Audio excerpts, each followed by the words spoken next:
कढ़े आनी नामर गौरव हो जो मैंने आम सहित यूट्यूब लाइव रे अच्छे स्वागत जनाए नूतन वर्ष रे प्रभु आपण मान प्रत्येक को बाहुल्य रूप आशीर्वाद करंतु आपण मान मंगल हो ए वर्ष आपण प्रभु सहित आग को बढ़िबार गोटे वर्ष हो प्रभु आपण मान आहुरी आहुरी आशीर्वाद करंतु समस्त को मु शुभेच्छा जनाए एई वर्ष रे आमे बाइबल को पुनी थरे बुझिबा पई चेष्टा करिबा बाइबल रो सत्य सत्य को अधिक जानिबा पई चेष्टा करिबा ए वर्ष सारा आमानकर ध्यान हबो बाइबल को किपरि हम अधिक भलरे बुझी पारि तेनु एई प्रतिदिन कार्यक्रम को मु गोटे नाम देछि सत्य समाचार सत्य समाचार आम अनेक खबर शुणुछु जोटा अतिरंजित अटे जो सत्यता नाही एपरी गुड़े कथा आम शुणी था तो आज ठारू आपण मान अन्य मान को भी कहि परिबे जा माने बाइबल ट्यूटोरियल रे जो नुआ अध्याय आरंभ कर नूतन वर्ष रे तार नाम होची सत्य समाचार आठू आज आम प्रथम अध्याय आरंभ करवा जदि आप संभव हेले गोटे नुआ डायरी नियंतु आठी आप लिखा आरंभ कर प्रतिदिन संवाद जेपरी आप जहाँ जानी पुणी थे भल भाव जानी पारे तेणु आम मैंने नूतन भाव आम समस्त विषय अध्ययन करवा आज संदेश हो आज आम जो संवाद शुणा से संवाद शीर्षक हूँ आपण ईश्वर को जानती कि गोटे प्रश्न चिन्ह आपण ईश्वर को जानती गॉड इज रियल और रियल गॉड इज रियल और रियल ए दिन मान का आम देश रे सिनेमा बने कि ईश्वर किए लोक को जनइबा चाहते सिनेमा गीत को नहीं कि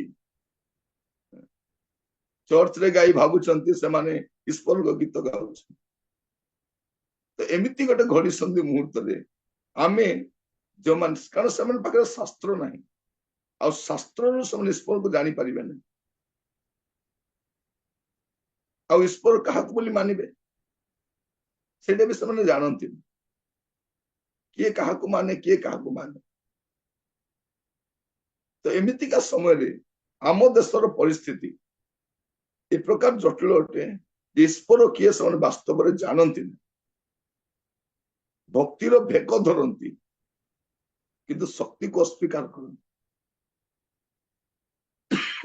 ईश्वर को मानती किंतु ईश्वर किए जानती एमतीका समय रे आमे अध्ययन करबा आरंभ करबा आज वाक्य रे माने देखिबा आपण ईश्वर को जानती ए सत्य समाचार रो प्रथम अध्याय रे आमाने अध्ययन करबा आपण ईश्वर को जानती कारण आसंता काली जदि आपण को ईश्वर को विषय कहबा पई हेबो आपण कहि परिबे ईश्वर किए ईश्वर केमिति अटंती तांकर स्वभाव केमिति तांकर चरित्र केमिति जेपरि आपण कहि परिबे तेणु आज आम अल्प समय ध्यान करबा ईश्वर किए ईश्वर को आम भलरे जानिले ही आम जीवन में आम मंगल को आशीर्वाद को देखि पारे पद जदि आप देखिए आईब तार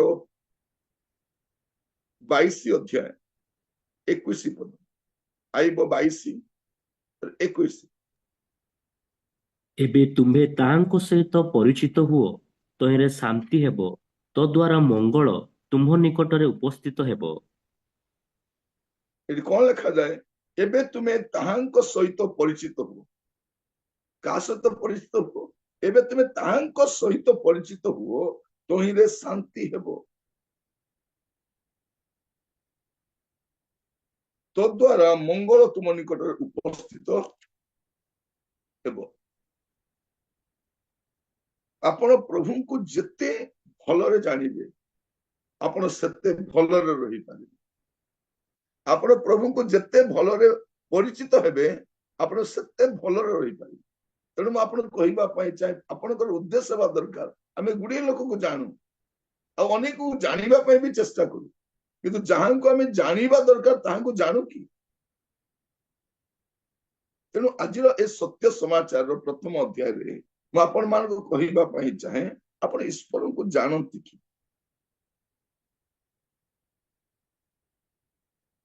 ଆୟୁବ ତାର 23 ଅଧ୍ୟାୟ 8 ପଦ ଆଉ 9 ପଦ। ଦେଖ, ମୁଁ ଆଗକୁ ଯାଏ, ମାତ୍ର ସେ ସେଠାରେ ନାହାନ୍ତି, ଓ ପଛକୁ ଯାଏ, ମାତ୍ର ତାହାଙ୍କୁ ଦେଖି ନପାରେ। ସେ କାର୍ଯ୍ୟ କଲା ବେଳେ ବାମ ଦିଗକୁ ଯାଏ, ମାତ୍ର ତାହାଙ୍କର ଦର୍ଶନ ପାଇ ନପାରେ। ସେ ଦକ୍ଷିଣ ଦିଗରେ ଆପଣାକୁ ଗୋପନ କରନ୍ତି, ତେଣୁ ତାହାଙ୍କୁ ଦେଖି ନପାରେ। ଏଠି ଆୟୁବ କଣ କହୁଛନ୍ତି ଯେ ମୁଁ ଆଗକୁ ଯାଏ ମାତ୍ର ସେ ସେଠାରେ ନାହାନ୍ତି, ପଛକୁ ଯାଏ ମାତ୍ର ତାହାଙ୍କୁ ଦେଖି ନପାରେ। ଏଠୁ ଆମେ ଜାଣିପାରୁଛୁ ଯେ ଈଶ୍ୱର ଅଦୃଶ୍ୟ ଅଟନ୍ତି। ଈଶ୍ୱର କଣ ଅଟନ୍ତି? ଈଶ୍ୱର ଅଦୃଶ୍ୟ ଅଟନ୍ତି। ଈଶ୍ୱରଙ୍କୁ କେହି କେବେ ଦେଖି ନାହାନ୍ତି। ଆମ ଦେଶରେ ଯୋଉ ପ୍ରହସନ ଚାଲିଛି, ଲୋକମାନେ ଚିଲେଇ ଚିଲେଇ କହୁଛନ୍ତି ଷ୍ଟାଚ୍ୟୁ ଗୁଡାକ ବନେଇକି ଈଶ୍ୱର ବୋଲି, ସେମାନେ ଦେଖି ନାହାନ୍ତି ଈଶ୍ୱର।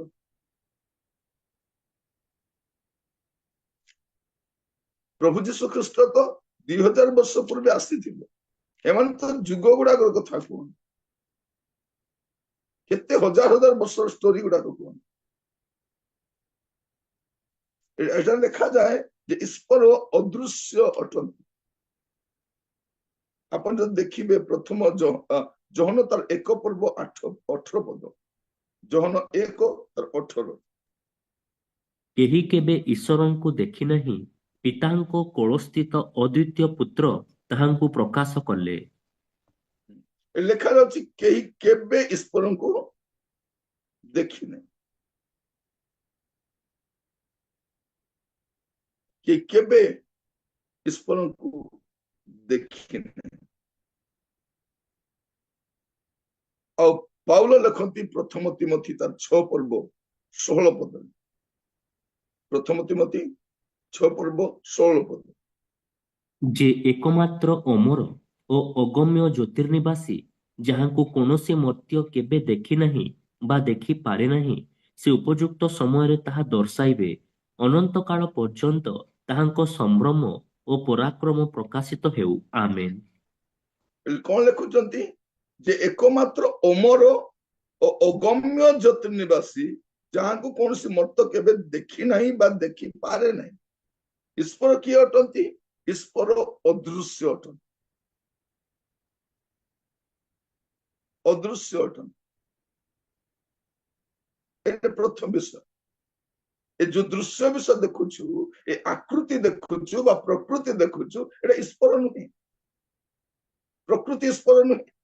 ଯେ ପ୍ରକୃତିକୁ ବନେଇଛନ୍ତି ସେ ଈଶ୍ୱର ଅଟନ୍ତି। ଆକୃତି ଈଶ୍ୱର ହେଇପାରିବ ନାହିଁ, ଆକୃତିକୁ ମନୁଷ୍ୟ ବନେଇଛି। ଯୋଉ ଆକୃତି ଆମେ ଦେଖୁଛୁ ନା ମନୁଷ୍ୟ ନିର୍ମିତ ଅଟେ, ଛାଞ୍ଚରେ ଗଢା, ଏଟା ଈଶ୍ୱର ହେଇପାରିବନି। ତ ଈଶ୍ୱର କିଏ? ଈଶ୍ୱର ରିଏଲ ନୁହନ୍ତି, ଈଶ୍ୱର ରିଏଲ ଅଟନ୍ତି। ସେ ବାସ୍ତବ ଅଟନ୍ତି ଆଉ ସେ ଅଦୃଶ୍ୟ ଅଟନ୍ତି।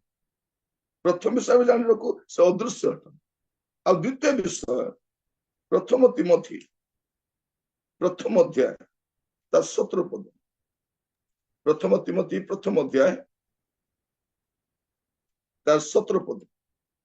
ଅକ୍ଷୟ, ଅଦୃଶ୍ୟ, ଅଦ୍ୱିତୀୟ ଈଶ୍ୱର ଯେ ଅନନ୍ତକାଳୀନ ରାଜା, ତାହାଙ୍କ ସମ୍ଭ୍ରମ ଓ ଗୌରବ ଯୁଗେ ଯୁଗେ ହେଉ। ଆମେନ୍।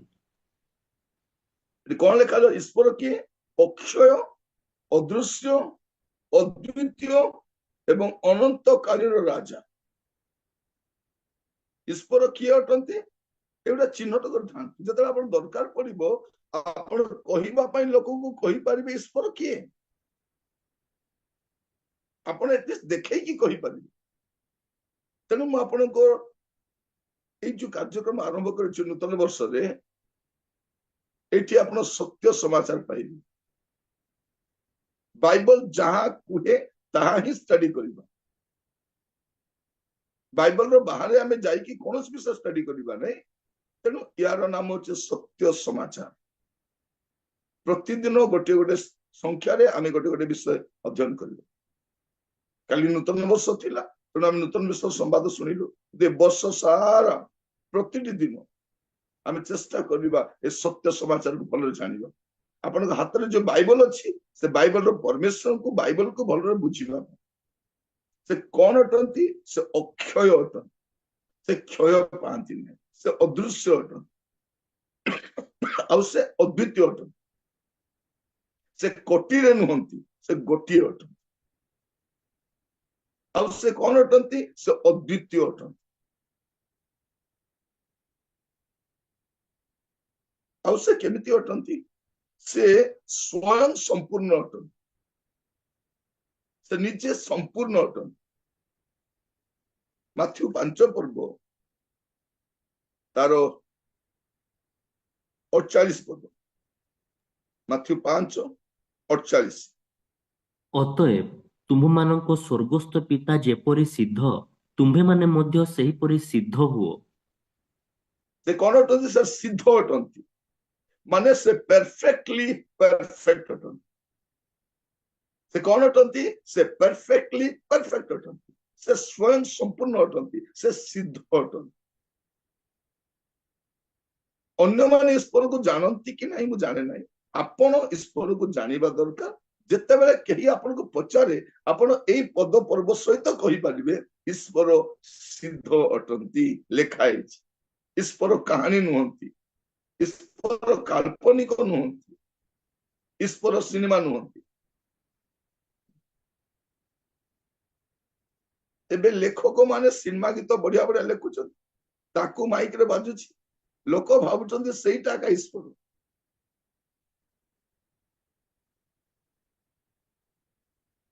एबे गोटे पुओटा दौड़ी जाई कि चर्च रे गाउछि कोन ताकर गीत गाउछि से बोका जानी ने कोठी को गीत गाइबार अछि ताकू मिलिला चर्च से देखाइबा पई चाहछि मोर केते भक्ति देखो मु चर्च रे आसी गाउछि चर्च रे गाओ ईश्वर को गीत गाओ ईश्वर ताको गीत गाओ मोर प्रिय भाई भौणी माने जेते हम सत्य परमेश्वर को ग्रहण करूछु जो माने सत्य परमेश्वर को मानती नहीं तांको बाधे ए अल्प लोक काहे मानु नांती आमे तो एटा मानुछु ए माने काहे मानु ना आपण कहि पारिबे मु एइथि माई माने कारण से सत्य अटंती से वास्तव अटंती से प्रकृत अटंती आ से अद्वितीय अटंती आपण देखिबे जाकुब तार 1 पर्व 17 पद जाकुब तार प्रथम अध्याय तार 17 पद ସମସ୍ତ ଉତ୍ତମ ଦାନ ଓ ସମସ୍ତ ସିଦ୍ଧବର ଊର୍ଦ୍ଧ୍ୱରୁ ଅର୍ଥାତ୍ ଜ୍ୟୋତିର୍ଗଣର ପିତାଙ୍କ ଠାରୁ ଆସେ ଯାହାଙ୍କଠାରେ କୌଣସି ପରିବର୍ତ୍ତନ ବା ଲେଶ ମାତ୍ର ବିକାର ନାହିଁ। କଣ ଲେଖା ଯାଉଛି ଯାହାଙ୍କର କୌଣସି ପରିବର୍ତ୍ତନ ବା ଲେଶ ମାତ୍ର ବିକାର ନାହିଁ ତାମାନେ କଣ ସେ अपरिवर्तनीय अटंती से वर्षକୁ ବର୍ଷ ବଦଳନ୍ତି ନାହିଁ तांकर कौनसी क्षय पाए नहीं तांकर कौनसी परिवर्तन नहीं तेणु एवरी पुस्तक लेखक 13 पर्व 8 पद कौन लिखुछंती 13 पर्व 8 पद ଯୀଶୁଖ୍ରୀଷ୍ଟ କାଲି ଆଜି ଓ ଚିରକାଳ ସମାନ ଅଟନ୍ତି।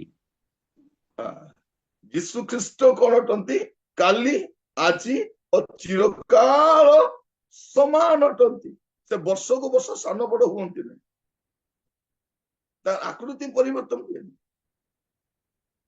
आपण देखिबे देशवासी गोटे विषय मार्क करूछंती सरकार बदलिला ईश्वर को चेहरा भी बदली जाइछि प्रिय माने मु कहिबा पई चाहे आमे ईश्वर को देखि ना किंतु से वास्तव अटंती से अमर अटंती से स्वयं संपूर्ण अटंती आ से कौन अटंती कौनसी जहांकर कौनसी परिवर्तन ଲେଶ ମାତ୍ର ବିକାର ନାହିଁ। ଆପଣ ଯଦି ଗୀତ ସଂହିତା ଦେଖିବେ, ଗୀତ ସଂହିତା 102 ତାର 26 ଆଉ 27, ସେସବୁ ବିନଷ୍ଟ ହେବେ, ମାତ୍ର ତୁମ୍ଭେ ନିତ୍ୟ ଥିବ। ହଁ, ତହି ମଧ୍ୟରୁ ସକଳ ବସ୍ତ୍ର ପରି ଜୀର୍ଣ୍ଣ ହୋଇଯିବ, ଆଉ ତୁମ୍ଭେ ପରିଧେୟ ବସ୍ତ୍ର ପରି ସେସବୁ ପରିବର୍ତ୍ତନ କରିବ ଓ ସେସବୁ ପରିବର୍ତ୍ତିତ ହେବେ, ମାତ୍ର ତୁମ୍ଭେ ସେହି ଅଟ ଓ ତୁମ୍ଭ ବର୍ଷର ଶେଷ ହେବ ନାହିଁ। କଣ ଲେଖା ଯାଉଛି ଏଠି? ଏଗୁଡାକ ଆପଣ ଅଣ୍ଡରଲାଇନ କରିକି ରଖିବେ। କଣ ଲେଖା ଯାଉଛି? ସେ ସବୁ ବିନଷ୍ଟ ହେବ, ମାତ୍ର ତୁମ୍ଭେ ନିତ୍ୟ ଥିବ। ହାଲେଲୁୟା। ତୁମ୍ଭେ ନିତ୍ୟ ଥିବ। ତୁମେ ନିତ୍ୟ ସ୍ଥାୟୀ ପରମେଶ୍ୱର ଅଟ। ତୁମର କୌଣସି ପରିବର୍ତ୍ତନ ନାହିଁ, ମାତ୍ର ତୁମେ ସେଇ ଅଟ, ତୁମର ବର୍ଷର ଶେଷ ହେବ ନାହିଁ, କାରଣ ସେ ଅନନ୍ତ ଅଟନ୍ତି। ସେ ଅନନ୍ତ ଅଟନ୍ତି, ସେ ଇଟର୍ନାଲ ଅଟନ୍ତି। ଆଜିକାଲି ଆମ ଦେଶରେ କହୁଛନ୍ତି ଇଟର୍ନାଲ, ଅନନ୍ତ। ଅନନ୍ତ କିଏ? ଅନନ୍ତ ଈଶ୍ୱର ଅଟନ୍ତି। ଆଉ ସେ ଆକୃତି ନୁହନ୍ତି, ସେ ଛାଞ୍ଚରେ ଗଢା ନୁହନ୍ତି, ସେ ପ୍ରତିମା ନୁହନ୍ତି, ସେ ବାସ୍ତବ ଅଟନ୍ତି। ଏଟା ଆପଣ ଜାଣି ରଖିବା ଦରକାର। ମୁଁ ଆପଣ ମାନଙ୍କୁ ପୁଣି ଥରେ ଅନୁରୋଧ କରୁଛି, ଏ ସମ୍ବାଦ ଗୁଡିକ ଶୁଣିବା ସମୟରେ ଗୋଟେ ନୂଆ ଡାଏରୀ ନେବେ, ନୂତନ ଡାଏରୀ, ନୂତନ ଖାତା ଗୋଟେ ନେବେ, ଆଉ ସେଇଠି ପ୍ରଥମ, ଦ୍ୱିତୀୟ, ତୃତୀୟ କରି ଲେଖିବେ। ଆଉ ଆପଣ ସାମ୍ନାରେ 2-3 ପେଜ ଟା ଛାଡିବେ। ଆପଣଙ୍କ ନୋଟବୁକ୍ ରେ 3-4ଟା ପେଜ ଛାଡିବେ, ଯୋଉଠି ଆପଣ ସୂଚୀ ପତ୍ର ଲେଖିପାରିବେ। ଆଉ ସେଠି 1 ରେ ଲେଖି ଏଟା ଲେଖିବେ, ଆଉ ଡେଟ୍ ପକେଇ ରଖିବେ। ତେବେ ଆପଣ କଣ ହବ, ଯେତେବେଳେ ଆପଣ ଆବଶ୍ୟକ କରିବେ ଖୋଜି ପାରିବେ ସେଇଟା ସୂଚୀରେ। ଓକେ, ସୂଚୀକୁ ଗଲେ ଆପଣ ଜାଣିପାରିବେ କୋଉଟା କୋଉ ବାକ୍ୟ କୋଉଠି ଅଛି। ବାଇବଲର ଟ୍ୟୁଟୋରିଆଲରେ ଆମେ ଏଥର କଣ କରିବା, ସତ୍ୟ ସମାଚାର, ବାଇବଲର ସତ୍ୟତାକୁ ପୁଣି ଥରେ ଶିଖିବା ପାଇଁ ଚେଷ୍ଟା କରିବା। ହେଇପାରେ ଏଟା ପ୍ରଥମ ଶ୍ରେଣୀରୁ ହେଲା ଭଳିଆ ହେଇପାରେ, କିନ୍ତୁ ଆମେ ପ୍ରଥମରୁ, କାରଣ ଆମେ ବହୁତ ପୁରୁଣା ଖ୍ରୀଷ୍ଟିଆନ, କିନ୍ତୁ ବହୁତ ବିଷୟ ଜାଣିନାହୁଁ, ବହୁତ ବିଷୟ ଜାଣିନାହୁଁ। ତେଣୁ ଆମେ ଚେଷ୍ଟା କରିବା, ଆମେ ବାସ୍ତବ ବିଷୟକୁ ଜାଣିବାକୁ ଚେଷ୍ଟା କରିବା। ଆଉ ଏଇ ପଦ ଗୁଡିକ ଆପଣ କଣ କରିବେ, ଅଣ୍ଡରଲାଇନ କରିକି ରଖିବେ, ଯେପରି ଆପଣଙ୍କୁ ଖୋଜିବା ପାଇଁ ସୁବିଧା ମଧ୍ୟ ହବ। ତ ଈଶ୍ୱର କିଏ ଅଟନ୍ତି? ସେ ଅପରିବର୍ତ୍ତନୀୟ ଅଟନ୍ତି। ଦ୍ୱିତୀୟ ବଂଶାବଳୀ 6 ପର୍ବ ତାର 14 ପଦ। ଦ୍ୱିତୀୟ ବଂଶାବଳୀ 6 ପର୍ବ 14 ପଦ। ହେ ସଦାପ୍ରଭୁ, ଇସ୍ରାଏଲର ପରମେଶ୍ୱର, ସ୍ୱର୍ଗରେ କିମ୍ବା ପୃଥିବୀରେ ତୁମ୍ଭ ତୁଲ୍ୟ ପରମେଶ୍ୱର କେହି ନାହିଁ। ତୁମ୍ଭର ଯେଉଁ ଦାସମାନେ ସର୍ବାନ୍ତଃକରଣ ସହିତ ତୁମ୍ଭ ସମ୍ମୁଖରେ ଗମନାଗମନ କରନ୍ତି, ତୁମ୍ଭେ ସେମାନଙ୍କ ପ୍ରତି ନିୟମ ଓ ଦୟା ପାଳନ କରିଥାଅ। କଣ ଲେଖା ଯାଉଛି ଏଠି? ଏ ପରମେଶ୍ୱର, ଆପଣ କେମିତି ପରମେଶ୍ୱର ଅଟନ୍ତି? ଆପଣ ଅତୁଳନୀୟ ପରମେଶ୍ୱର ଅଟନ୍ତି। ଆପଣଙ୍କ ପରି କେହି ନାହାନ୍ତି। ସେ କେମିତି ଅଟନ୍ତି? ସେ ଅତୁଳନୀୟ ପରମେଶ୍ୱର ଅଟନ୍ତି, ତାଙ୍କର ସମାନ କେହି ନାହାନ୍ତି। କଣ ଲେଖା ଅଛି? ଏ ସଦାପ୍ରଭୁ ଇସ୍ରାଏଲ ପରମେଶ୍ୱର, ସ୍ୱର୍ଗରେ କିମ୍ବା ପୃଥିବୀରେ ତୁମ ତୁଲ୍ୟ ପରମେଶ୍ୱର କେହି ନାହିଁ। ତୁମ ତୁଲ୍ୟ ପରମେଶ୍ୱର କେହି ନାହିଁ। ଆମ ଖ୍ରୀଷ୍ଟିଆନ ମାନେ ବେଳେ ବେଳେ କଣ କହୁଛନ୍ତି, ନାଇଁ ସେମାନେ ବି ହେଇଥିବେ, ତାଙ୍କର ବି ଅଛନ୍ତି ନା, ଜାଣନ୍ତି ନାଇଁ ସେମାନେ। ତାଙ୍କର ଆମର ବୋଲି କିଛି ନାହିଁ, ଈଶ୍ୱର ଏକମାତ୍ର ଅଟନ୍ତି। ଈଶ୍ୱରଙ୍କୁ ଆମ ଶ୍ରେଣୀ ବିଭକ୍ତ କରିପାରିବେନି, ରାଜ୍ୟରେ ବିଭକ୍ତ କରିପାରିବେନି, ଦେଶରେ ବିଭକ୍ତ କରିପାରିବେନି। ସେ କଣ ଅଟନ୍ତି? ସେ ଅତୁଳନୀୟ ଅଟନ୍ତି। 18 ପଦ ମଧ୍ୟ ପଢନ୍ତୁ, 18 ପଦ। ମାତ୍ର ପରମେଶ୍ୱର କଣ ପୃଥିବୀରେ ମନୁଷ୍ୟମାନଙ୍କ ସଙ୍ଗରେ ନିତାନ୍ତ ବାସ କରିବେ?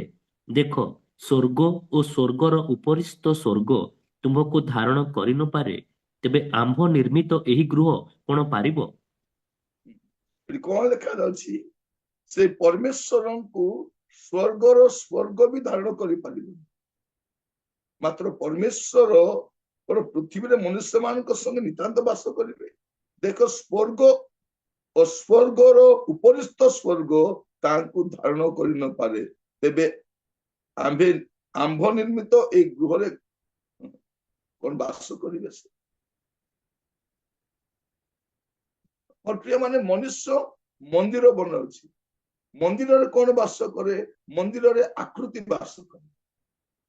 ଈଶ୍ୱର ମନ୍ଦିରରେ ବାସ କରନ୍ତି ନାହିଁ, ଈଶ୍ୱର ଚର୍ଚ୍ଚରେ ବାସ କରନ୍ତି ନାହିଁ। ଈଶ୍ୱର କୋଉଠି ବାସ କରନ୍ତି? ସେ ସ୍ୱର୍ଗର ଉପରିସ୍ଥ ସ୍ୱର୍ଗରେ ବାସ କରନ୍ତି, ଆଉ ସେ ମନୁଷ୍ୟ ମାନଙ୍କ ମଧ୍ୟରେ ବାସ କରନ୍ତି, ମନୁଷ୍ୟ ମାନଙ୍କ ହୃଦୟରେ ବାସ କରନ୍ତି। ଲୋକମାନେ ମନ୍ଦିର ଉପରେ ମନ୍ଦିର, ମନ୍ଦିର ଉପରେ ମନ୍ଦିର ବନାଉଛନ୍ତି, ଜାଣି ନାହାନ୍ତି ଯେ ମନ୍ଦିରରେ ଈଶ୍ୱର ରୁହନ୍ତି ନାହିଁ, ମନ୍ଦିରରେ ଆକୃତି ଥାଏ, ଆଉ ଆକୃତି ମନୁଷ୍ୟ ମନର ବିକୃତି ଅଟେ। ତାକୁ ମନୁଷ୍ୟ ତିଆରି କରିଛି, ମନୁଷ୍ୟର ହାତ ଗଢା ସେ। ଈଶ୍ୱର ସେମିତି ନୁହନ୍ତି। ସେ କେମିତି ଅଟନ୍ତି? ସେ ଅତୁଳନୀୟ ଅଟନ୍ତି। ଆଉ ଯଦି ଆମେ ଦେଖିବା ଗଣନା ତାର 23:19, ଗଣନା ତାର 23:19, ପରମେଶ୍ୱର ମନୁଷ୍ୟ ନୁହନ୍ତି ଯେ ସେ ମିଥ୍ୟା କହିବେ, କିମ୍ବା ସେ ମନୁଷ୍ୟର ସନ୍ତାନ ନୁହନ୍ତି ଯେ ସେ ଅନୁତାପ କରିବେ। ସେ କହିଅଛନ୍ତି, ଆଉ ସେ କି ତାହା କରିବେ ନାହିଁ? ସେ କହିଅଛନ୍ତି, ଆଉ ତାହା କି ସେ ସିଦ୍ଧ କରିବେ ନାହିଁ? ଏଠି କଣ ଲେଖାଯାଉଛି? ପରମେଶ୍ୱର ମନୁଷ୍ୟ ନୁହନ୍ତି। ଈଶ୍ୱର କଣ? ଈଶ୍ୱର ମନୁଷ୍ୟ ନୁହନ୍ତି ଯେ ସେ ମିଥ୍ୟା କହିବେ, କିମ୍ବା ମନୁଷ୍ୟର ସନ୍ତାନ ନୁହନ୍ତି ଯେ ସେ ଅନୁତାପ କରିବେ। ଈଶ୍ୱର ଏଇ ଦିନ ମାନଙ୍କୁ ଆପଣ ଦେଖିବେ, ଖ୍ରୀଷ୍ଟ ବିରୋଧୀ ମାନେ ସେମାନେ ଗୋଟେ ବିଷୟ କଣ କରୁଛନ୍ତି? ବାଇବଲର ଖଣ୍ଡିଆ ଖଣ୍ଡିଆ ବିଷୟ ଗୁଡାକୁ ସେମାନେ ସଂଗ୍ରହ କରିକି ତାର ମୂଳ ଜାଣନ୍ତି ନାହିଁ, ତାର ଆରମ୍ଭ ଶେଷ ଜାଣ। ଦେଖ, ଈଶ୍ୱର ଏମିତି ଅଟନ୍ତି, ସେ ଏମିତିକା ଅଟନ୍ତି, ଜାଣନ୍ତି ନାହିଁ ସେମାନେ। ତେଣୁ ଏଇ ସତ୍ୟ ସମାଚାର ଆରମ୍ଭ କରିଛି।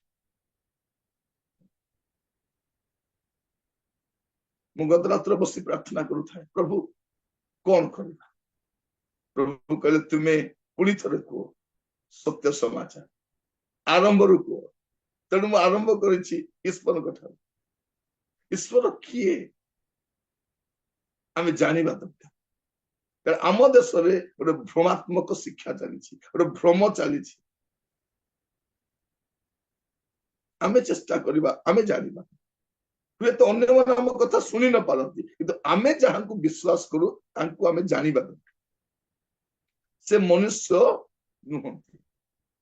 ମୋର ପ୍ରିୟ ମାନେ, ଆମ ଦେଶରେ ଦେଖିବେ ମନୁଷ୍ୟ ମାନଙ୍କୁ ଈଶ୍ୱର ବୋଲି ମାନନ୍ତି, କିନ୍ତୁ ଜଣେ ଈଶ୍ୱର ଯେ ମନୁଷ୍ୟ ଭାବରେ ଆସିଥିଲେ ସେ ପ୍ରଭୁ ଯୀଶୁ ଖ୍ରୀଷ୍ଟ ଅଟନ୍ତି।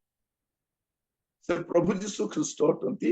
ସେ ମନୁଷ୍ୟ ଭାବରେ ଜଣେ ବ୍ୟକ୍ତି ଆସିଥିଲେ, ଯେ ଈଶ୍ୱର ଯେ ମନୁଷ୍ୟ ଭାବରେ ଜଗତକୁ ଆସିଥିଲେ। ଏହା ଆମେ ବାଇବଲରୁ ଆମେ ଶିକ୍ଷା କରୁଛୁ।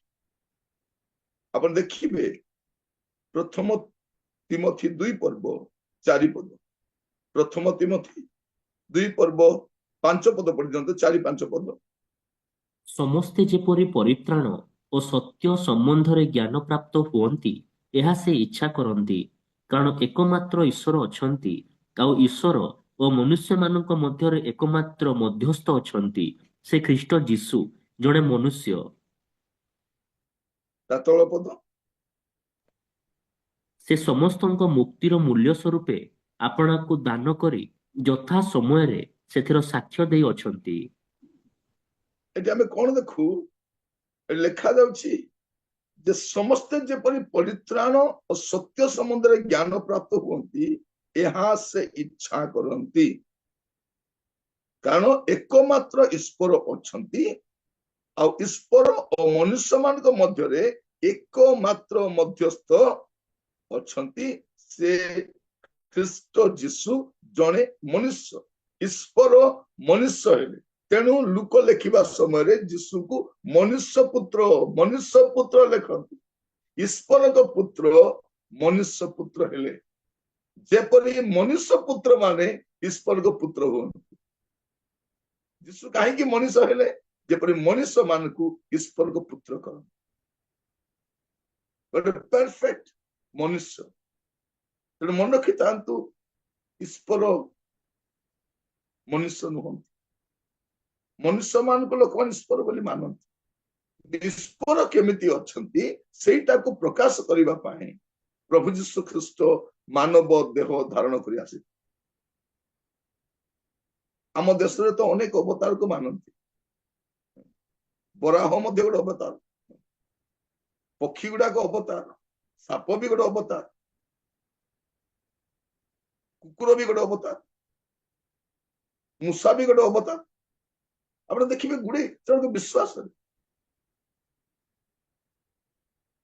तेणु से कौन करती मूषा मान को भी खाइबा को दियंती मांकड़ मान को खाइबा को दियंती साप को खाइबा को दियंती जे प्रणाम करके आसंती कहीं सत्यता जानती नहीं समालोचना मु करूना किंतु मु कहबा पई चाहे जानिबा दरकार आमे जहां को ईश्वर बोली मानु तांको जानिबा दरकार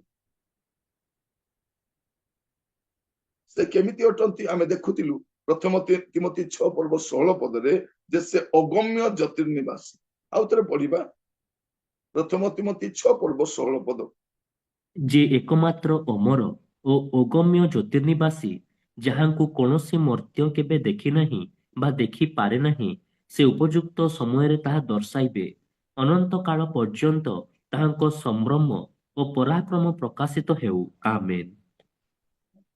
ଏଠି ଆମେ କଣ ଦେଖୁଛୁ ସେ କଣ ଅଟନ୍ତି ସେ ଅଗମ୍ୟ ଜ୍ୟୋତିର୍ନିବାସୀ ଅଗମ୍ୟ ଜ୍ୟୋତି ମାନେ ଇଂଲିଶରେ ଲେଖା ଅଛି ଅନଏପ୍ରୋଚେବଲ ଲାଇଟ ମାନେ ଯୋଉ ଆଲୋକ ଭିତରେ ଆମେ ଦେଖି ପାରିବାନି जो आलोक भितर में प्रवेश कर से आलोक से बास कर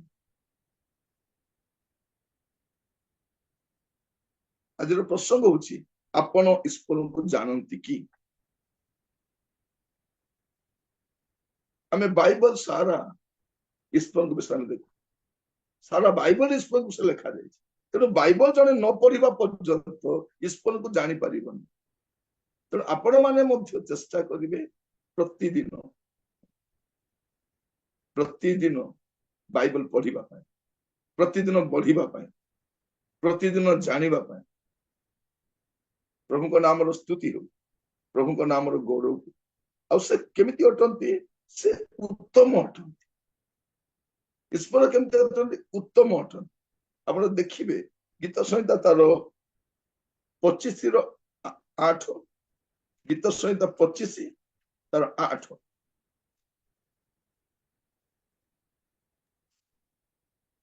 ସଦାପ୍ରଭୁ ମଙ୍ଗଳମୟ ଓ ସରଳ ଅଟନ୍ତି ଏହେତୁ ସେ ପାପୀମାନଙ୍କୁ ପଥ ବିଷୟରେ ଶିକ୍ଷା ଦେବେ। एक सदा प्रभु मंगलमय और सरल अटंती लोक मान एमती जटिल भाव उपस्थापन करा जाए ईश्वर को जानबे जानबे बोली मरी कौन लिखा अछि सदा प्रभु मंगलमय और सरल अटंती से कौन अटंती से उत्तम अटंती और से सरल भी अटंती तापर जदि आपण देखिबे प्रथम राजावली 8 पर्व 23 पद प्रथम राजावली 8 पर्व 23 पद हे ସଦାପ୍ରଭୁ ଇସ୍ରାଏଲର ପରମେଶ୍ୱର ଉପରିସ୍ଥ ସ୍ୱର୍ଗରେ କିମ୍ବା ନିଚସ୍ଥ ପୃଥିବୀରେ ତୁମ୍ଭ ତୁଲ୍ୟ ପରମେଶ୍ୱର କେହି ନାହିଁ ତୁମ୍ଭର ଯେଉଁ ଦାସମାନେ ସର୍ବାନ୍ତକରଣ ସହିତ ତୁମ୍ଭ ସମ୍ମୁଖରେ ଗମନାଗମନ କରନ୍ତି ତୁମ୍ଭେ ସେମାନଙ୍କ ପ୍ରତି ନିୟମ ଓ ଦୟା ପାଳନ କରିଥାଅ।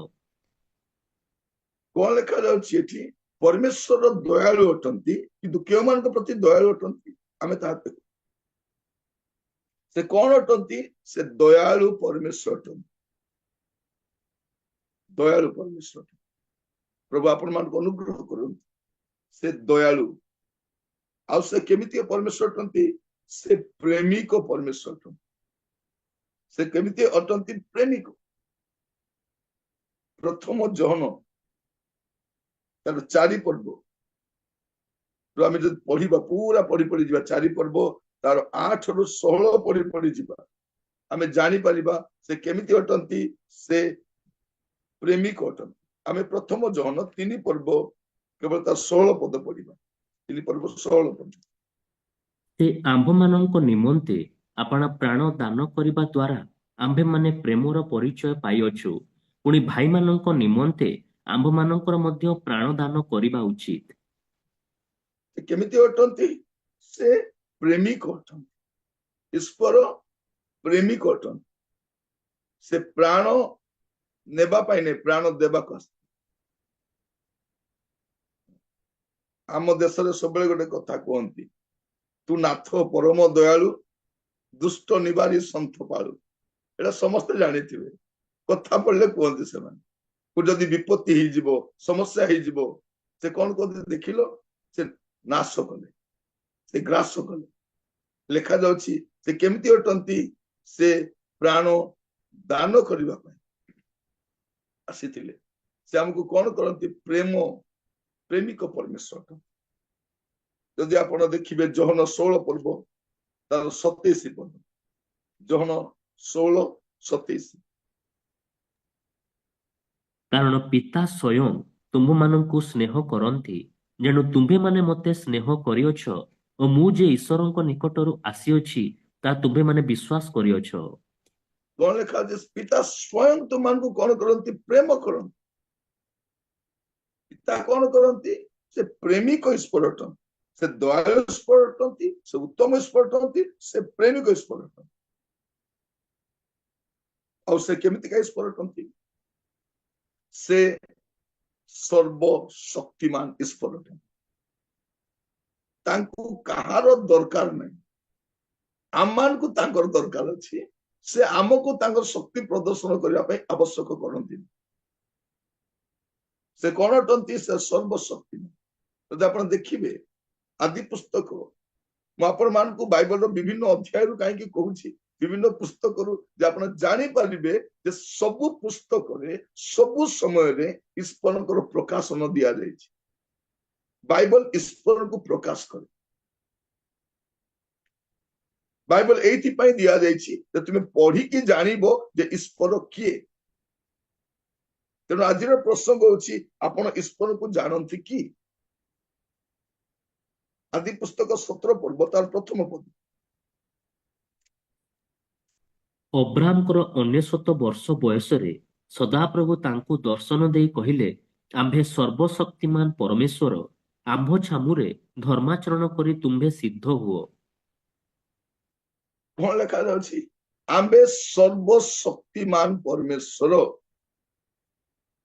ସଦାପ୍ରଭୁ କିଏ ଅଟନ୍ତି? ସର୍ବଶକ୍ତିମାନ ପରମେଶ୍ୱର ଅଟନ୍ତି, ସର୍ବଶକ୍ତିମାନ। ତାଙ୍କୁ ହାତରେ ଖଣ୍ଡା କାତି ଏଗୁଡାକ ଧରିକି ଅଭିନୟ କରିବାର ଆବଶ୍ୟକ। ଲୋକମାନେ ବିଭିନ୍ନ ଷ୍ଟାଚ୍ୟୁ ବନେଇକି ହାତରେ କଣ କଣ ଧରେଇଥାନ୍ତି, ଆୟୁଧ ଗୁଡାକ। ନାଇଁ, ଆବଶ୍ୟକ ନାହିଁ। ଯେ ସର୍ବଶକ୍ତିମାନ, ତାଙ୍କୁ ଆମକୁ ଦରକାର। ମଣିଷକୁ ଠେଙ୍ଗା ବାଡି ଦରକାର ଅଛି ତାର ରକ୍ଷା କରିବା। ଈଶ୍ୱରଙ୍କୁ ଆବଶ୍ୟକ ନାହିଁ, କାରଣ ସେ ସର୍ବଶକ୍ତିମାନ ଅଟନ୍ତି। ମୁଁ କାହାକୁ ଆକ୍ଷେପ କରି ବ୍ୟଙ୍ଗାତ୍ମକ ଭାବରେ କହୁନାହିଁ, ଜାଣିବା ଦରକାର ଯେ ଈଶ୍ୱର କେମିତି ଅଟନ୍ତି। ସେ ସର୍ବଶକ୍ତିମାନ ଅଟନ୍ତି। ଆଉ ସେ କଣ ଅଟନ୍ତି? ସେ ସର୍ବଜ୍ଞ ଆଉ ସର୍ବଦର୍ଶୀ ଅଟନ୍ତି। ସର୍ବଜ୍ଞ ଆଉ ସର୍ବଦର୍ଶୀ ମଧ୍ୟ। ତେଣୁ ଗୀତ ରଚକ ଲେଖୁଛନ୍ତି, ଯୋଉଟା ଗୀତ 139 କାହିଁକି ଲେଖୁଛନ୍ତି? ପଢିବେ ଟିକେ 139, ଯଦି ଆମେ ପୁରା ପଢିବା ଆମେ ଜାଣିପାରିବା। ପ୍ରଥମ କେତୋଟି ପଦ ପଢିବା, ପ୍ରଥମ 3-4 ପଦ ପଢିବା। ହେ ସଦାପ୍ରଭୁ, ତୁମ୍ଭେ ମୋର ଅନୁସନ୍ଧାନ କରିଅଛ ଓ ମୋର ପରିଚୟ ନେଇଅଛ। ତୁମ୍ଭେ ମୋର ବସିବାର ଓ ଉଠିବାର ଜାଣୁଅଛ। ତୁମ୍ଭେ ଦୂରରୁ ମୋର ସଂକଳ୍ପ ବୁଝୁଅଛ। ତୁମ୍ଭେ ମୋର ଗମନ ଓ ଶୟନ ଅନୁସନ୍ଧାନ କରୁଅଛ ଓ ମୋର ସକଳ ଗତି ଜାଣୁଅଛ। କାରଣ ହେ ସଦାପ୍ରଭୁ, ଦେଖ, ଯାହା ତୁମ୍ଭକୁ ସମ୍ପୂର୍ଣ୍ଣ ଗୋଚର ନୁହେଁ, ଏପରି ଗୋଟିଏ କଥା ମୋ ଜିହ୍ୱାରେ ନାହିଁ। ଏଠି ଆମେ କଣ ଦେଖୁଛୁ? ଏଠୁ ଆମେ ବୁଝିପାରୁଛୁ ଯେ ସେ ସର୍ବଜ୍ଞ ଅଟନ୍ତି, ସେ ସର୍ବଦର୍ଶୀ ଅଟନ୍ତି। ଈଶ୍ୱର କେମିତି ଅଟନ୍ତି? ସେ ରିଲ ନୁହନ୍ତି, ସେ ରିଏଲ ଅଟନ୍ତି। ପୂର୍ବରୁ ମଧ୍ୟ ଅନେକ ସିନେମା ବନା ଯାଇଥିଲା ଈଶ୍ୱର କିଏ ଜଣାଇବା, କାରଣ ସତ୍ୟତା ନାହିଁ, ସତ୍ୟ ଶାସ୍ତ୍ର ନାହିଁ। ତେଣୁ ଅବାନ୍ତର କାଳ୍ପନିକ କଥା ଗୁଡାକ କହି ଲୋକମାନଙ୍କ ଉପରେ ଲୋଭିବା ପାଇଁ ଚେଷ୍ଟା କରୁଛି। ସେମାନେ ବି ବାଇବଲ ପଢିବା ଦରକାର, କାରଣ ବାଇବଲ ସମସ୍ତଙ୍କ ପାଇଁ। ଜଣେ ଲୋକ ଯଦି ଥରେ ବାଇବଲ ପଢିବ ସେ ଜାଣିଯିବ ଈଶ୍ୱର କିଏ। ପ୍ରଭୁ ଅନୁଗ୍ରହ କରନ୍ତୁ ଆମ ଦେଶର ଲୋକମାନେ ଈଶ୍ୱର କିଏ ଜାଣନ୍ତୁ। ଈଶ୍ୱର ସର୍ବ ଜ୍ଞ ଅଟନ୍ତି, ସର୍ବଦର୍ଶୀ ଅଟନ୍ତି, ସେ ସବୁ ଦେଖନ୍ତି। ତେଣୁ ଏଭ୍ରି ପୁସ୍ତକ ଲେଖକ ଲେଖିବା ସମୟ ଲେଖୁଛନ୍ତି ଏଭ୍ରି 3 ପର୍ବ ତାର ଏଭ୍ରି 4 ପର୍ବ ତାର 13 ପଦରେ, ଏଭ୍ରି 4 ପର୍ବ 13 ପଦରେ। ଈଶ୍ୱରଙ୍କ ସମ୍ମୁଖରେ କୌଣସି ପ୍ରାଣୀ ଅପ୍ରକାଶିତ ନୁହେଁ, ମାତ୍ର ଯାହାଙ୍କ ଛାମୁରେ ଆମ୍ଭମାନଙ୍କୁ ନିକାଶ ଦେବାକୁ ହେବ, ତାହାଙ୍କ ଦୃଷ୍ଟିରେ ସମସ୍ତ ବିଷୟ ଉଲଙ୍ଗ ଓ ଅନାବୃତ ଅଟେ। ସମସ୍ତ ବିଷୟ ଉଲଙ୍ଗ ଆଉ ଅନାବୃତ ଅଟେ। ସେ ସବୁ ଦେଖନ୍ତି, ସବୁ ଜାଣନ୍ତି। ଆଉ ଆମେ ପଢିଲୁ ୟା ପୂର୍ବରୁ ଏଭ୍ରି 13 ପର୍ବ 8 ପଦରେ ଯେ ଯୀଶୁ ଖ୍ରୀଷ୍ଟ କାଲି ଆଜି ଚିରକାଳ ସମାନ ଅଟନ୍ତି। ସେ ସମାନ ଅଟନ୍ତି, ସମାନ ଅଟନ୍ତି। ଆଉ ସେ କଣ ଅଟନ୍ତି? ସେ ଗୋଟେ ସ୍ଥାନରେ ରୁହନ୍ତିନି। ଆକୃତି ଗୋଟେ ସ୍ଥାନରେ ରୁହେ, କିନ୍ତୁ ଈଶ୍ୱର ଗୋଟେ ସ୍ଥାନରେ ରୁହନ୍ତିନି। ସେ କଣ ଅଟନ୍ତି? ସେ ସର୍ବବ୍ୟାପୀ ଅଟନ୍ତି, ସର୍ବବ୍ୟାପୀ। ଆପଣ ଯଦି ସେ ପୁଣି ଥରେ ପଢିବେ 139 7 8, 139 7 ଆଉ 8 ପଦ। ତୁମ୍ଭ ଆତ୍ମାଠାରୁ ମୁଁ କେଉଁଠାକୁ ଯିବି, ଅବା ତୁମ୍ଭ ସାକ୍ଷାତରୁ ମୁଁ କେଉଁଠାକୁ ପଳାଇବି? ଯେବେ ମୁଁ ସ୍ୱର୍ଗକୁ ଆରୋହଣ କରେ, ତେବେ ତୁମ୍ଭେ ସେଠାରେ। ଯେବେ ମୁଁ ପାତାଳରେ ବିଛଣା କରେ, ତେବେ ଦେଖ ତୁମ୍ଭେ ସେଠାରେ। ମାନେ କଣ? ସେ ସର୍ବବ୍ୟାପୀ ଅଟନ୍ତି। ମୁଁ ଯୋଉଠି ଗଲେ ବି ପ୍ରଭୁ ତୁମେ ସେଇଠି ଅଛ। ଆପଣ ମନେ ରଖିଥାନ୍ତୁ, ଈଶ୍ୱର କଣ ଅଟନ୍ତି? ସେ ସର୍ବବ୍ୟାପୀ ଅଟନ୍ତି, କିନ୍ତୁ ଆକୃତି ସର୍ବବ୍ୟାପୀ ନୁହେଁ। ତାକୁ ଯୋଉଠି ରଖିବ ସେ ସେଇଠି। ଏବେ ମୁଁ ଆପଣ କହିବି, ଏଇଟା ଏ ପେନ୍ ଏଇଟା କଣ? ଚଷମା ଖୋଳଟା। ହଁ, ଏ ଚଷମା ଖୋଳଟା ଏ ଟେବୁଲରେ ଅଛି, ମାନେ ଏଇଠି ଏକା ଅଛି।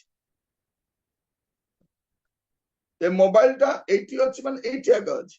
ଠିକ ସେମିତି ଆକୃତି ଯୋଉଠି ଅଛି ସେଇଠି ଏକା ଅଛି। ତାକୁ ଉଠେଇକି ନ ନେବା ପର୍ଯ୍ୟନ୍ତ ସେ ସେଇଠି ଏକା ଥିବ। ମୋର ପ୍ରିୟ ମାନେ, ଈଶ୍ୱର ମଣିଷକୁ, ମାନେ ମନୁଷ୍ୟ ଈଶ୍ୱରଙ୍କୁ ବହି ବୁଲି ପାରିବନି। ସେ ସମସ୍ତଙ୍କୁ ବହି ବୁଲିବା ପରମେଶ୍ୱର। ସେ ଆକୃତି ନୁହନ୍ତି। ଆପଣ ଜାଣି ରଖନ୍ତୁ, ଏ ବର୍ଷର ଆରମ୍ଭରୁ କାହିଁକି ଆମେ ସେ ପଦ ପଢୁଥିଲୁ, ଆଇବ ତାର 22 ପର୍ବ 21 ପଦରେ, ଏବେ ତୁମେ ତାହାଙ୍କ ସହିତ ପରିଚିତ ହୁଅ, ତହିଁରେ ତୁମର ଶାନ୍ତି ହେବ, ତଦ୍ୱାରା ତୁମର ମଙ୍ଗଳ ତୁମ ନିକଟରେ ଉପସ୍ଥିତ ହେବ। ଯଦି ଆପଣଙ୍କ ଜୀବନରେ ମଙ୍ଗଳ ଉପସ୍ଥିତ ହେବାର ଅଛି, ଆପଣ ତାଙ୍କୁ ଭଲ କରିକି ଜାଣିବାର ଅଛି। ଏଇ ବର୍ଷ ଈଶ୍ୱରକୁ ଜାଣିବାର ବର୍ଷ। ଆପଣ ଯାହାଙ୍କୁ ବିଶ୍ୱାସ କରନ୍ତି ତାଙ୍କୁ ଭଲରେ ଜାଣନ୍ତୁ। ଆପଣ ତାଙ୍କୁ ଭଲରେ ଜାଣିଲେ ହିଁ ପରିସ୍ଥିତିକୁ ଆପଣ ଜିଣି ପାରିବେ, ନହେଲେ ପରିସ୍ଥିତି ଆପଣଙ୍କ ଉପରେ ଜୟଲାଭ କରିବେ। ଆପଣ ଯେତିକି ଅଧିକ ଜାଣିବେ ସେତିକି ଅଧିକ ତାଙ୍କ ସହିତ ଲାଗି ରହିପାରିବେ। ପରିସ୍ଥିତି ଖରାପ ହେଲେ ବିଚଳିତ ହେବେ। ଆଉ ସେ କେମିତି ଅଟନ୍ତି? ସେ ଅନନ୍ତ ଅଟନ୍ତି ଆଉ ଅସୀମ ଅଟନ୍ତି। ଗୀତ ସଂହିତା 90 ତାର 2, ଗୀତ ସଂହିତା 90 ତାର 2 ପଦ। ପର୍ବତ ଗଣର ଉତ୍ପତ୍ତିର ଓ ତୁମ୍ଭ ଦ୍ୱାରା ପୃଥିବୀ ଓ ଜଗତର ସୃଷ୍ଟିର ପୂର୍ବଠାରୁ ଅନାଦି କାଳରୁ ଅନନ୍ତ କାଳ ପର୍ଯ୍ୟନ୍ତ ତୁମ୍ଭେ ପରମେଶ୍ୱର ଅଟ। କଣ ଲେଖା ହେଇଛି? ପର୍ବତ ଗଣର ଉତ୍ପତ୍ତି ଓ ତୁମ୍ଭ ଦ୍ୱାରା ପୃଥିବୀ ଓ ଜଗତର ସୃଷ୍ଟି ପୂର୍ବଠାରୁ ଅନାଦି କାଳରୁ ଅନନ୍ତ କାଳ ପର୍ଯ୍ୟନ୍ତ ତୁମେ ପରମେଶ୍ୱର ଅଟ। ଏଇ ପଦ ଯେ ପଢିଥାନ୍ତା, ସେ ସନାତନୀ ବୋଲିବା ସିନେମା ବନେଇ ନଥାନ୍ତା। ଏତେ ଟଙ୍କା ଖର୍ଚ୍ଚ କରିକି ସେ ବନେଇ ନଥାନ୍ତା। ତା ପାଇଁ ନେଇ ଲୋକ ଏତେ ପାଟିତୁଣ୍ଡ ହଉଛନ୍ତି, ତା ପାଇଁ ନେଇ ହିଂସା ହଉଛି, ତା ପାଇଁ ନେଇ ଗଣ୍ଡଗୋଳ ହଉଛି। ତାକୁ ନେଇ ଲୋକ ଭାବୁଛନ୍ତି ନାଇଁ ନାଇଁ ଏଇଟା ଠିକ। ଯଦି ଏଇ 90ର 2 ଯଦି ପଢିଥାନ୍ତା, एते कोटी टंका खर्च कर आवश्यक न था ईश्वर किए से पर्वत गणर उत्पत्तिर और तुम द्वारा पृथ्वी और जगतर सृष्टि पूर्व ठारू अनादि कालरू अनंत काल पर्यंत तुम्बे परमेश्वर अट से अनादि कालरू अनंत काल जाए रहिबा परमेश्वर लोक कौन कहते तुमर ईश्वर मोर ईश्वर जड़े कहते निरंजन आज्ञा बहुत कहते बहुत कहूना जहाँ लेखाई कहूँ आमे कौन करवा गोटे लेखा थिबा ईश्वर को मानिबा जहाँ को विषय लेखा अच्छी जे वास्तव अटन से कौन अटंती से अनंत असीम अटन आ से केमिति अटंती से पवित्र अटंती से कौन अटंती से पवित्र अटंती आप देखिए प्रथम सामुएल 2 पर्व 2 पद प्रथम सामुएल तार 2 पर्व 2 पद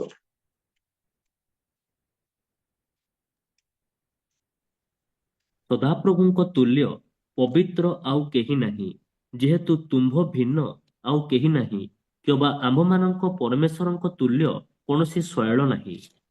कौन लिखा जाइए सदा प्रभु को तुल्य पवित्र आउ केही नहीं तामाने से कौन अटंती से पवित्र अटंती से पवित्रता सिद्ध अटंती तेणु जिते बेले जिसाई भविष्य वक्ता दर्शन देखुचंती जिसाई 6 पर्व 1 ରୁ 5 देखुचु जे सरापगण कौन कहउचंती तुम्हें पवित्र पवित्र पवित्र परमेश्वर त्रिबार पवित्र माने कौन से संपूर्ण पवित्र अटन पवित्रता से सिद्ध अटन तुम्हें पवित्र अट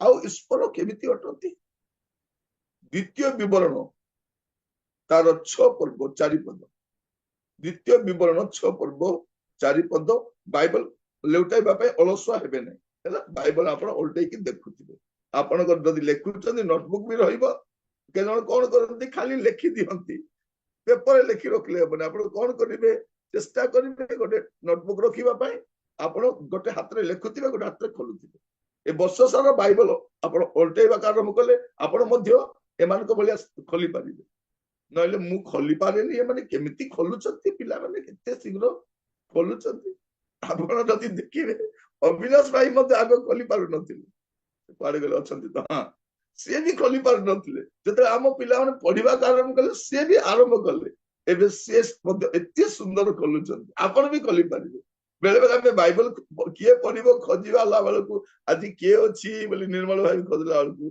ता आखिर देखा भी जाउना चेष्टा करबा समय आसलो समस्त कोन करबा समस्त खोलिला बोली हैला तो आपण जदि अभ्यास करिवे गोटे हाथ रे खोलिबे गोटे हाथ रे लेखिबे चेष्टा कर आपण दुईटा हाथ प्रभु देइछंती कोन करबा पई कोमल भीतर हाथ बसे रखिबा पई कोन करबे हाथ बाहर करबा पई तो चेष्टा करिवे जो परमेश्वर आपण को हाथ देइछंती तांकर भी हाथ अछि हैला जो परमेश्वर आपण को हाथ देइछंती तांकर मध्य हस्त अछि तो हस्त प्रसारी के आशीर्वाद करंती एटा हम कोन देखुछु से पढ़िबे द्वितीय विवरण तार 6 पर्व 4 पद हे इस्राएल ଶୁଣ ସଦାପ୍ରଭୁ ଆମ୍ଭମାନଙ୍କ ପରମେଶ୍ୱର ଏକମାତ୍ର ସଦାପ୍ରଭୁ ଅଟନ୍ତି। से कौन अटंती से एकमात्र सदा प्रभु अटंती सदा प्रभु केतरा सदा प्रभु एकमात्र सादा प्रभु गदागद सादा प्रभु माने कौन सदा प्रभु और सादा प्रभु भीतर फरक कौन सादा प्रभु माने मनुष्य जा बनैछि सेटा सादा आउ जे मनुष्य को बनैछंती से सदा प्रभु मनुष्य जहाँ को सृष्टि करिछि ता सादा किंतु जे मनुष्य को सृष्टि करिछंती से सदा प्रभु अटन आउ से एकमात्र अटन एकमात्र देखा होछि इस्राएल सुनो सदा प्रभु आम्भमान को परमेश्वर एकमात्र सदा प्रभु अटन से कौन अटंती अद्वितीय अटन अद्वितीय केही नाहंती आउ से केमिति अटंती से जीवित अटंती ଦାନିଏଲ ପୁସ୍ତକ ଲେଖାଯାଉଛି ପଦ ଦେଖିବେ। ମୁଁ ଆପଣଙ୍କୁ ବାଇବଲର ଅନେକ ପୁସ୍ତକରୁ କହିଛି। ଦାନିଏଲ 6 ପର୍ବ ତାର 26 ପଦ। ଦାନିଏଲ 6 ପର୍ବ ତାର 26 ପଦ।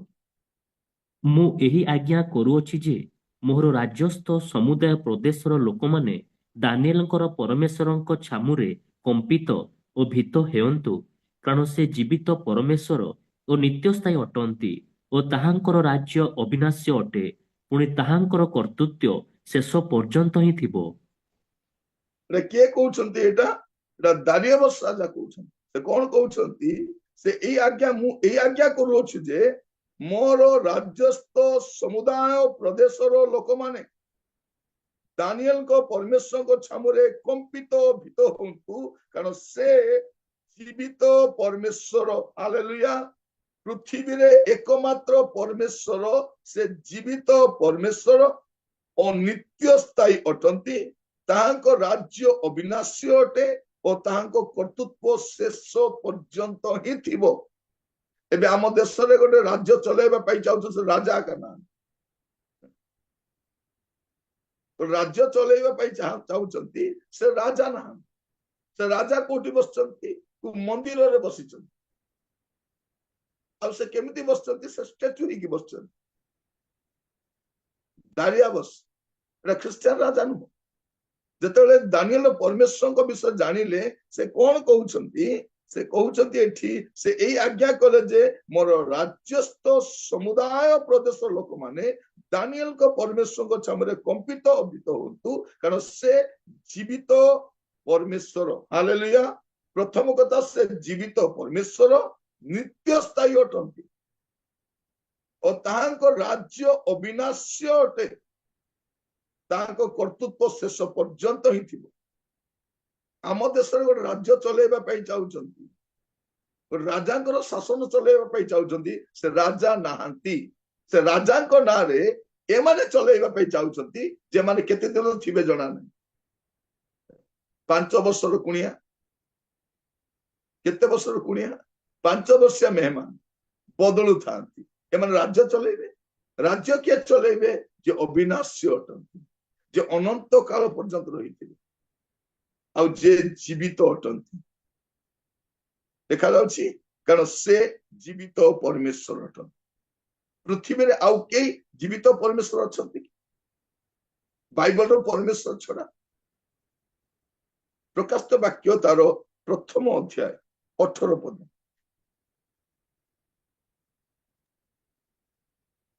ଭୟ କର ନାହିଁ, ଆମ୍ଭେ ପ୍ରଥମ ଓ ଶେଷ, ପୁଣି ସ୍ୱୟଂ ଜୀବି। ଆମ୍ଭେ ମୃତ ହେଲୁ, ଆଉ ଦେଖ ଆମ୍ଭେ ଯୁଗେ ଯୁଗେ ଜୀବିତ ଅଟୁ, ପୁଣି ଆମ୍ଭର ହସ୍ତରେ ମୃତ୍ୟୁ ଓ ପାତାଳର କଞ୍ଚି ଅଛି। ସେ କଣ? ସେ କହୁଛନ୍ତି ଆମ୍ଭେ ଯୁଗେ ଯୁଗେ ଜୀବିତ ଅଟୁ। ସେ ନିତ୍ୟ ସ୍ଥାୟୀ ପରମେଶ୍ୱର, ସେ ଯୁଗେ ଯୁଗେ ଜୀବିତ ଥିବା ପରମେଶ୍ୱର। ଆପଣଙ୍କୁ ଯଦି କହିବେ ଆଜି କାହିଁକି ଡେରି ହେଲା, କହିଲେ ନା ଆଜି ଟ୍ୟୁଟୋରିଆଲ ଟିକେ ବେଶୀ ସମୟ ଯାଏ ଚାଲିଲା ବୋଲି। ଯଦି ବେଳେ ବେଳେ ଆମ ଛୁଆ ମାନେ ଟ୍ୟୁଟୋରିଆଲରୁ ଫେରନ୍ତି ନା, ଫେରିବା ସମୟରେ ପଚାରନ୍ତି କାହିଁକି ଡେରି ହେଲା, ତ ସେମାନେ କୁହନ୍ତି ନାଇଁ ନାଇଁ ଆଜି ସାର୍ ଟିକେ ଅଧିକ ସମୟ ନେଇଗଲେ। ତ ଆଜି ଆମେ ସେମିତିକାରେ ବସିଛୁ। ପ୍ରଭୁ ଆପଣମାନଙ୍କ ପ୍ରତ୍ୟେକକୁ ଆଶୀର୍ବାଦ କରନ୍ତୁ। କାରଣ ଈଶ୍ୱରଙ୍କ ବିଷୟରେ କହିଲା ବେଳକୁ ଟିକେ ଉଦ୍ଯୋଗ ଲାଗେ, କାରଣ ଆମେ ବଞ୍ଚିଛୁ ଈଶ୍ୱର କିଏ କହିବା ପାଇଁ, ଆଉ ଦ୍ୱିତୀୟ କାମ ଆମର କିଛି ନାହିଁ। ଆମେ ଯୋଉ ଈଶ୍ୱରକୁ ଜାଣିଛୁ ଯେ ବାସ୍ତବ ଅଟନ୍ତି, ସତ୍ୟ ଅଟନ୍ତି, ଆପଣ ବି ଚିହ୍ନ କରି ରଖନ୍ତୁ, ଏଗୁଡାକ ଅଣ୍ଡରଲାଇନ କରନ୍ତୁ, ଯେପରି ଆପଣ ଆବଶ୍ୟକ ପଡିଲେ ଅନ୍ୟମାନଙ୍କୁ କହିପାରିବେ ଯେ ଈଶ୍ୱର କିଏ ଅଟନ୍ତି। ସେ କଣ ଅଟନ୍ତି? ସେ ନିତ୍ୟ ସ୍ଥାୟୀ ଆଉ ଜୀବିତ ଅଟନ୍ତି। ଆଉ ଯଦି ଆପଣ ଦେଖିବେ, ସେ ବିଶ୍ୱସ୍ତ ଅଟନ୍ତି। 2 ତିମୋଥୀ ତାର 2 ପର୍ବ 13 ପଦ। 2 ତିମୋଥୀ 2 ପର୍ବ ତାର 13 ପଦ। ଯେବେ ଆମ୍ଭେମାନେ ଅବିଶ୍ୱସ୍ତ ହେଉ, ତେବେ ସୁଦ୍ଧା ସେ ସର୍ବଦା ବିଶ୍ୱସ୍ତ, କାରଣ ସେ ଆପଣାକୁ ଅସ୍ୱୀକାର କରିପାରନ୍ତି ନାହିଁ। ସେ କଣ ଅଟନ୍ତି? ସେ ବିଶ୍ୱସ୍ତ ଅଟନ୍ତି। ସେ ଆପଣଙ୍କୁ ଅସ୍ୱୀକାର କରିପାରନ୍ତି ନାହିଁ, ସେ ଅବିଶ୍ୱସ୍ତ ହେଇପାରନ୍ତି ନାହିଁ। ସେ ଅବିଶ୍ୱସ୍ତ ହେଇପାରନ୍ତି ନାହିଁ, ସେ ବିଶ୍ୱସ୍ତ ପରମେଶ୍ୱର ଅଟନ୍ତି। ସେ କେମିତିକା ପରମେଶ୍ୱର ଅଟନ୍ତି? ବିଶ୍ୱସ୍ତ ପରମେଶ୍ୱର। ମୋର ପ୍ରିୟ ଭାଇ ଭଉଣୀ ମାନେ, ମୁଁ ଆପଣ ମାନଙ୍କୁ କହିବା ପାଇଁ ଚାହେଁ ଈଶ୍ୱର କେମିତି ଅଟନ୍ତି ସେ ବିଶ୍ୱସ୍ତ ଅଟନ୍ତି ଫେଥଫୁଲ ଗଡ ସେ ବିଶ୍ୱସ୍ତ ପରମେଶ୍ୱର ତାଙ୍କ ନାମର ସ୍ତୁତି महिमा गौरव जुगे जुगे हो से विश्वस्त परमेश्वर का प्रभु का नाम स्तुति हो प्रभु का नाम गौरव हो से विश्वस्त परमेश्वर का जदि से आपन को दुख भी दियंती से विश्वस्त भाव दियंती कारण से दुख पाइबा पे आपण योग्य अटंती आपन को दंड भी दियंती से आपन को दंड दियंती कारण से विश्वस्त परमेश्वर का विश्वस्तता ही समस्त कार्य से साधित कर से केमिति अटंती से स्वर्ग और पृथ्वी प्रभु अटंती से स्वर्ग भी प्रभु आउ से ही पृथ्वी प्रभु अटंती आउ से रियल नुहंती से रियल अटंती आज ठारू आम आरंभ करिछु सत्य समाचार केते आरंभ हुए सकाल 7 आरंभ हुए এটা কেবে সপ্তাহ চলে সোমবার শনিবার পর্যন্ত রবিবার দিন কোন পাই ছুটি করা যাଉଛି ଆପଣ ଚର୍ଚ୍ଚ ରେ ଯିବେ ଆଉ ତାଙ୍କର ଆରାଧନା କରିବେ କାରଣ ସେ ସତ୍ୟ ସମାଚାର ଯାକ ଶୁଣିଲେ ତାଙ୍କର ପ୍ରଭୁ ଆପଣ ମାନଙ୍କୁ ଆଶୀର୍ବାଦ କରନ୍ତୁ ଆମେ ପଢିବା ପ୍ରେରିତ 17 ପର୍ବ ତାର 24-25 ପଦ ପ୍ରେରିତ 17 ତାର 24-25 ଯେଉଁ ଈଶ୍ୱର ଜଗତ ଓ ତନ୍ମଧ୍ୟସ୍ଥ ସମସ୍ତ ପଦାର୍ଥ ସୃଷ୍ଟି କରିଅଛନ୍ତି ସେ ସ୍ୱର୍ଗ ଓ ପୃଥିବୀର ପ୍ରଭୁ ହେବାରୁ ହସ୍ତନିର୍ମିତ ମନ୍ଦିର ସମୂହରେ ବାସ କରନ୍ତି ନାହିଁ କେବଳ ତାହାଙ୍କର କୌଣସି ଅଭାବ ଥିବାରୁ ମନୁଷ୍ୟ ହସ୍ତ ଦ୍ୱାରା ସେବିତ ହୁଅନ୍ତି ନାହିଁ ଯେଣୁ ସେ ସ୍ୱୟଂ ସମସ୍ତଙ୍କୁ ଜୀବନ ନିଶ୍ୱାସ ଓ ସମସ୍ତ ପଦାର୍ଥ ଦାନ କରନ୍ତି କଣ ଲେଖା ଯାଉଛି ଯେଣୁ ଈଶ୍ୱର ଜଗତ ଓ ତନ୍ମଧ୍ୟସ୍ଥ ସମସ୍ତ ପଦାର୍ଥ ସୃଷ୍ଟି କରିଛନ୍ତି ଆପଣ ସମସ୍ତ ପଦାର୍ଥ ସୃଷ୍ଟି କରିଛନ୍ତି ସେ ସ୍ୱର୍ଗ ଓ ପୃଥିବୀର ପ୍ରଭୁ ହେବାରୁ ହସ୍ତ ନିର୍ମିତ ମନ୍ଦିର ସମୟରେ ବାସ କରନ୍ତି ନାହିଁ ସେ ହସ୍ତ ନିର୍ମିତ ମନ୍ଦିରରେ ବାସ କରନ୍ତି ନାହିଁ ଆପଣ କେତେ ବଡ ମନ୍ଦିର ବନାନ୍ତୁ ସେ ମନ୍ଦିରରେ ସେ ବାସ କରନ୍ତି ନାହିଁ ମତେ ଜଣେ କହୁଥିଲେ ଆଜ୍ଞା এইটা আজ্ঞা এতে লক্ষ বর্ষর মূর্তি এটা মাটি তলু মিলিছি মু কইলি এতে লক্ষ বর্ষ আগে भी স্ট্যাচু আকা থিলে তেবে কেবে সে জীবিত থিলে সে আর কিছু কইলা না মুন্ডে আউসে আসি পড়েনি লক্ষ বর্ষ আগে भी স্ট্যাচু আকা থিলে মানে কেবে জীবিত থিলে আমি আজ জীবিত আছি 70 বর্ষ পরে আমি নথিবু কিন্তু সে তো আরম্ভর আকা স্ট্যাচু অটନ୍ତି ତେବେ ସେ କେବେ ଜୀବିତ ଥିଲେ ଅବାନ୍ତର ଅବାସ୍ତବ ଭିତ୍ତିହୀନ ସତ୍ୟତା ନଥିବା ବିଷୟକୁ ଲୋକମାନେ ଉପରେ ଲଦିବା ଅପେକ୍ଷା ଯେ ଈଶ୍ୱର ଅଟନ୍ତି ତାଙ୍କ ସମ୍ପର୍କ ଜଣାଇବା ଭଲ ଆମେ ଆଜି ଯାହା ଅଧ୍ୟୟନ କରୁଛୁ ତାହା ଲିଖିତ ଅଟେ କଣ ଲେଖା ଯାଉଛି ସେ ସ୍ୱର୍ଗ ପୃଥିବୀର ପ୍ରଭୁ ଅଟନ୍ତି ସେ ମନ୍ଦିରରେ ବାସ କରନ୍ତି ନାହିଁ ତାଙ୍କର କୌଣସି ଅଭାବ ଥିବାରୁ ମନୁଷ୍ୟ ହସ୍ତ ଦ୍ୱାରା ସେବିତ ହୁଅନ୍ତି ନାହିଁ से स्वयं समस्त को जीवन निश्वास समस्त पदार्थ दान करते से कहते आज मत पूरी खाइबा पे इच्छा आज मत क्षीरी टी आनीदब मत क्षीर पीवा इच्छा नाई किसी इच्छा करती नहीं से आम कौन दे पारू से देलार तो खाऊ से देलार निश्वास आम नौ सत ना आम ईश्वर को निश्वास देवा नहीं आम ईश्वर को प्राण प्रतिष्ठा करि परिबा कि से हमको प्राण देइछन मु गत दिन मान देखुथिली ए बाबा पूजारी माने तो जीवन दान करुछन मंत्री माने भी दान करुछन मोर प्रिय माने लोक माने बुझी नांती भ्रमित होउछंती जानिबा दरकार ईश्वर किए तापरे आम अन्य अध्याय अध्ययन करवा समय गढ़ी चली आउ गोटे अध्याय आम ईश्वर विषय आउ टे आलोचना करवा आम दुईटी अध्याय सारिबा एटा प्रथम भाग भाव शुणी था आपन को मु कहिबा पई चाहे आज हुए तो नूतन डायरी आपन आनी नांती आपन गोटे नुआ डायरी किनिबे बा नुआ खाता मोटा खाता गोटे किनिबे कारण आपन को वर्ष सारा पढ़िबा अछि गोटे खाता रे ତେଣୁ ଆପଣ ଲେଖିବେ ଉପରେ ସତ୍ୟ ସମାଚାର, ତା ତଳେ ଲେଖିବେ ପ୍ରଥମ ଅଧ୍ୟାୟ। ପ୍ରଥମରେ ଆପଣ ସୂଚୀ ବନେଇ ଦିଅନ୍ତୁ, ସୂଚୀରେ ଲେଖିଲେ ଆପଣ ଖୋଜିବା ପାଇଁ ସୁବିଧା ହବ। ନହେଲେ ପୁରା ବସି ଖୋଜୁଥିବେ ଯେତେବେଳେ ଆପଣ କିଛି କହିବା ପାଇଁ ଚାହିଁବେ ଆପଣ ଡାଏରୀକୁ ଦେଖିପାରିବେ। ଆଉ ସେଇଠୁ ଆପଣ କଣ ପାଇବେ? ବାଇବଲର ଏ ପଦ ପର୍ବ ଗୁଡିକ ପାଇବେ। ପ୍ରାର୍ଥନା କରିବେ। ପିତା, ଆମେ ଆପଣଙ୍କୁ ଧନ୍ୟବାଦ ଦଉଛୁ। ଆଜିର ସତ୍ୟ ସମାଚାରର ପ୍ରଥମ ଅଧ୍ୟାୟରେ ଆମେ ଆପଣଙ୍କ ସହିତ ବସିବା ପାଇଁ, ଆପଣଙ୍କ ବାକ୍ୟ ଶୁଣିବା ପାଇଁ, ଆପଣଙ୍କୁ ଜାଣିବା ପାଇଁ ସାହାଯ୍ୟ କର। ଧନ୍ୟବାଦ ପ୍ରଭୁ। ଏ ବର୍ଷ ସାରା ଯେପରି ଆପଣଙ୍କ ବାଇବଲର ସତ୍ୟାସତ୍ୟକୁ ଆମେ ବୁଝିପାରିବୁ, ଏଥିପାଇଁ ଆପଣ ଆମମାନଙ୍କୁ ଅନୁଗ୍ରହ କରନ୍ତୁ। ଆମମାନଙ୍କୁ ପ୍ରତ୍ୟେକକୁ ଦୟା କରୁ ପ୍ରଭୁ। ଆପଣଙ୍କ ନାମର ଗୌରବ ହଉ, ଆପଣଙ୍କ ନାମର ମହିମା ହଉ। ଏ ବର୍ଷ ଆମ ପ୍ରତ୍ୟେକଙ୍କ ପାଇଁ ଆଶୀର୍ବାଦ ଯୁକ୍ତ ବର୍ଷ ହଉ, ମଙ୍ଗଳର ବର୍ଷ ହଉ, ଆପଣଙ୍କ ସାନ୍ନିଧ୍ୟରେ ବଢିବାର ବଞ୍ଚିବାର ବର୍ଷ। ମୁଁ ପ୍ରତ୍ୟେକଙ୍କୁ ଆପଣଙ୍କ ହସ୍ତ ରଖୁଛି, ଆପଣଙ୍କ ଦାସ ଭାବରେ ପ୍ରାର୍ଥନା କରୁଛି, ଆପଣ ସହିତ ରହି କହିଦିଅ, ଆପଣ ଦୟା କରନ୍ତୁ। ଆପଣ ପ୍ରାର୍ଥନା ଶୁଣିଥିବାରୁ ଆପଣଙ୍କୁ ଅଶେଷ ଧନ୍ୟବାଦ ଦେଇ ପ୍ରାର୍ଥନା ମୋର ପ୍ରାଣର ପ୍ରିୟ ଯୀଶୁ ନାମରେ ମାଗିଲି, ଆମେନ୍। ଆସନ୍ତୁ ଶେଷ ଆଶୀର୍ବାଦ ଗ୍ରହଣ କରି ସୌଭାଗ୍ୟ ରଖିବା।